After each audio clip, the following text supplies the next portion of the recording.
आक्रमण बेकाबू हेबारे लागिलानी। आपण माने घरे रुहंतु, सुस्थ रुहंतु, मास्क और सैनिटाइजर व्यवहार करंतु। आपणक सुरक्षा आपणक हातरे।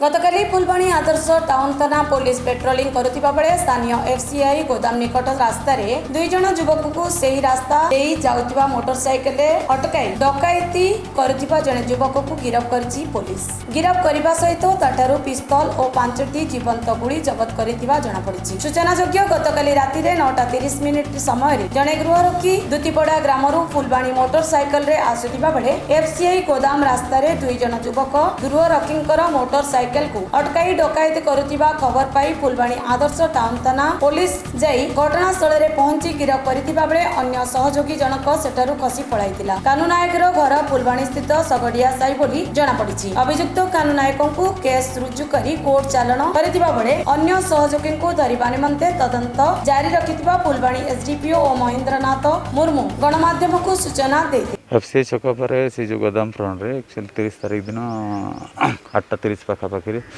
से जन पिला आमर कान्हचरण बेहरा बोली से सब आसला से टाइम रे ताको दुई जन दुर्बृत्त ताको अटकई तार मोबाइल फोबाइल छड़ा छड़ी कर गोटे देसी जो पिस्तल से देखी ताकू मोबाइल फोबाइल छड़ाई नहीं आउ सी अरेस्ट होगी फरवर्ड देसी कंट्रीमेंट पिस्तल आउ से किसी एमुनेशन जबत कराई मोबाइल जबत कराई पिस्तल कंट्रीमेंट पिस्तल जबत कराई